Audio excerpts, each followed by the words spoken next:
Hi there, Chris here with another fresh tip for you all. In this video we are going to continue our look at painting the ADEPTA Sororitas, and in this video we are going to continue our work by working on her little ammo belt, or I don't know, pouch and grenades, and I don't know, it's a belt that's on her, the figure.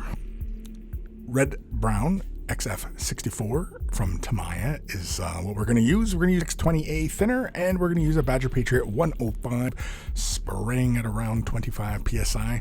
We're going to use one of my little handy dandy little alligator clips to hang onto the bit while we're working on it. And of course this stuff is pretty soft, rubbery type of plastic that it's molded in. And the belt has already been primed in Res light gray using the Patriot 105, spraying at around 25 psi. And as you can see, we are just simply laying in a base coat. I'm trying to avoid most of the grenade, as I don't want to lay too much paint down on those areas because we're going to paint them in other colors.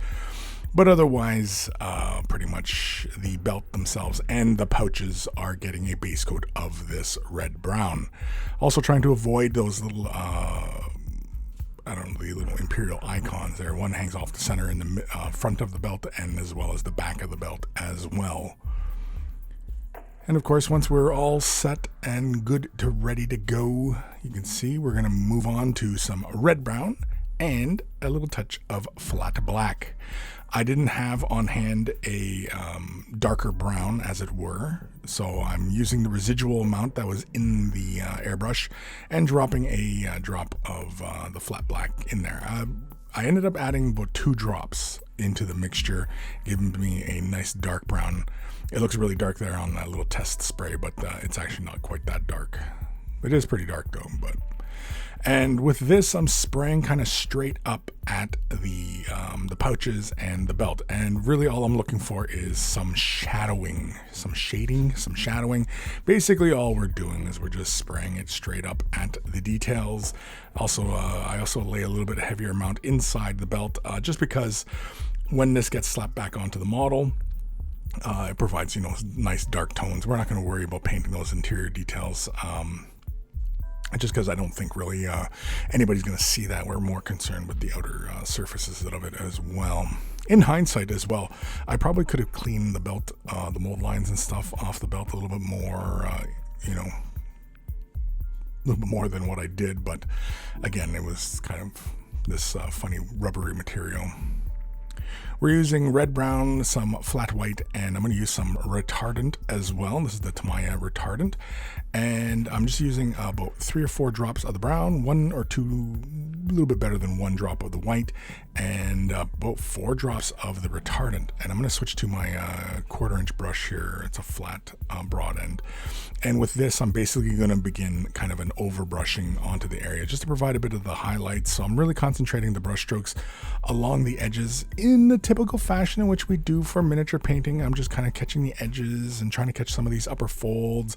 I also bring a little bit more attention towards the like the little flap. There's like that kind of like trim to it. I also apply a bit more color to those areas. I also do a little bit of some stippling onto the belt itself as well, just kind of give it a bit of a texture, just so it doesn't feel so flat, and just for aesthetics really. Here I'm applying about a second layer onto some of these areas where I had initially laid some highlights down, and I actually kind of was toying with the idea of maybe possibly wet blending, as later on you'll notice that the paint that has the retardant in it on the palette, it actually takes a long time for it to dry. I probably had it about 4 drops, and I found that basically made the paint kind of didn't dry. It took a long time for it to dry on the palette, but yet on the model it didn't take that long. So I'm not sure exactly what was happening there. I suspect it's just because when it's applied to the model surface that it just simply dried up fairly quickly, because I was applying it in a somewhat thin fashion as opposed to just laying like a heavy coat. Gold leaf is next, X12 from Tamiya, and this is for the icons that I hang off the belt. So it's just the front one and the back one. And of course I just simply scrub these in, and I do apply 2 layers onto these details. Again, it's really kind of funny just trying to work with this really flexible material that this is. JA Green is next, XF13, and this is for the grenades. And with this, again, this is a pretty straightforward process, just a simple little base coat. And you can see here, applying it, it goes on really nicely, it covers really well, but I do apply 2 layers onto these details just to get a nice solid even coverage onto them and make them look nice and flat, as it were. It's a really fun color. It's kind of like a World War II tank kind of color. Here you can see this was like a while.